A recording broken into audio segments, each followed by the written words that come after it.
everyone, this is Zilkan Kabwala. In today's video, I am going to recommend books that you should absolutely read. Well, you see, 2021 is the year of my life that helped me change, especially in terms of personal development, self-improvement, and growth. I built so many positive habits. I started meditating and I started chasing my dreams. And honestly, I wouldn't be able to do any of this if I might have not read those books. So, here are my 5 books that I absolutely recommend reading. Tiny Habits by BJ Fogg.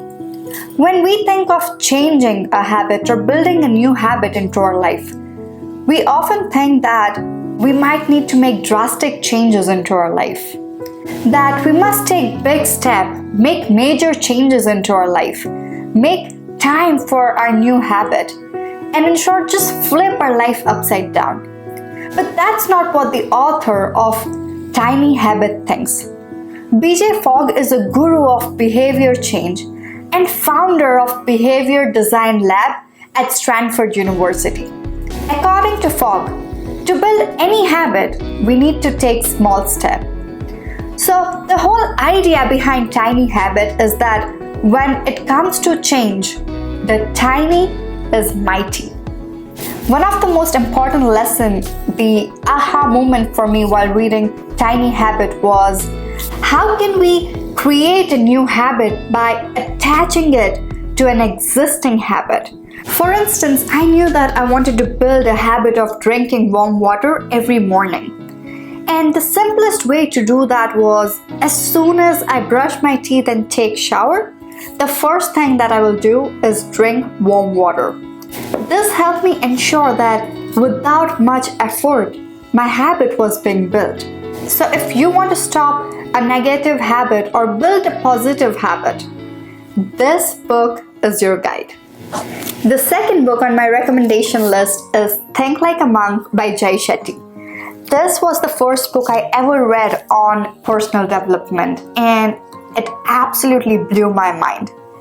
Jay Shetty was a former monk, and in this book he has made sure that he shares his story, his insight as a monk. It provides us lessons that we can implement in our day-to-day life. He transforms abstract lessons into advice and exercises to help us reduce stress, improve relationship, and learn about our gifts so that we can give more to the world.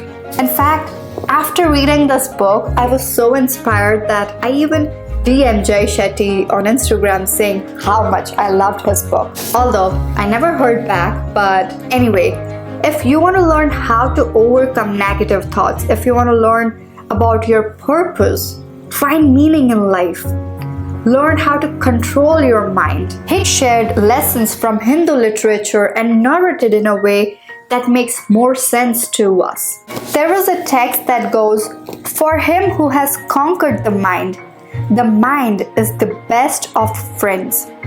But for one who has failed to do so, his very mind will be his greatest enemy."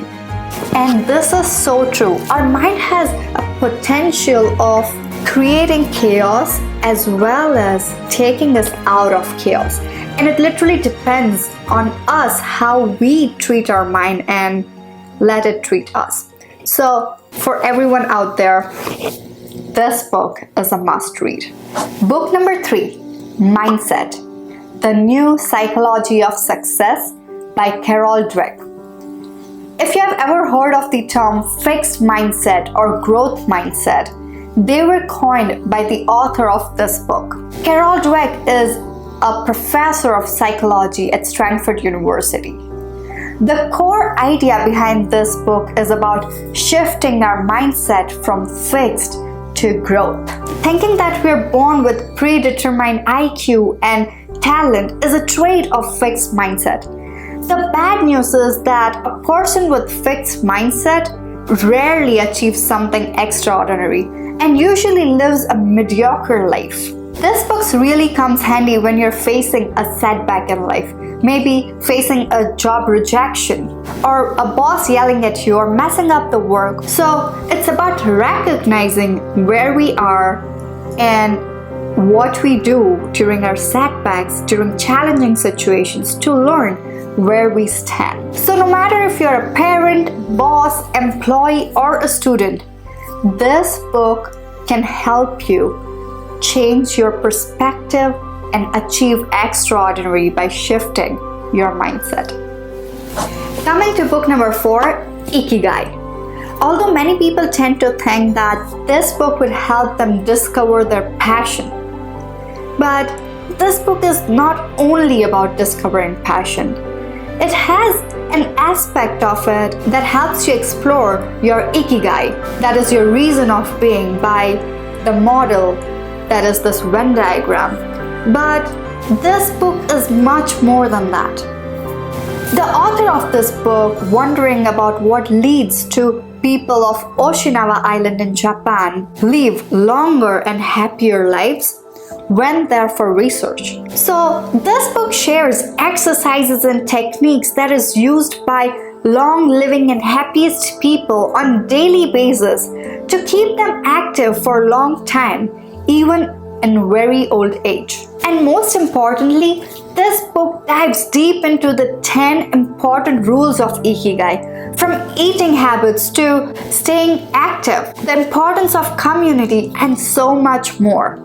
If you are someone in search of happiness, this book is for you. And lastly, Men's Search for Meaning by Viktor Frankl. Viktor Frankl was a survivor of Holocaust. He in this book describes about his horrifying experiences as a prisoner in Nazi concentration camp during World War II. The stories he shares about the concentration camps are really heartbreaking. Frank was a former psychiatrist, and he was interested in learning and observing what led certain people to cope with unimaginable trauma and stress and experience, while others just could not. He found that those who found meaning or purpose in their suffering were also the one who seemed to be able to find the strength. He introduced this theory later on in this book as a logotherapy. Frank himself found a purpose in a hope that someday he would be able to see his wife again. A hope that was strong enough to get him through the daily horrors he faced. In other words, he who has a why to live can survive anyhow. Well, that's it for today's video, my friend. I really hope you would pick one of those 5 books to read. Share with me in the comment section below if you have any books that you recommend. Or also, I'm just curious, do you prefer reading ebooks or physical book? Share with me in the comment section below. I will see you next Friday. Till then, bye!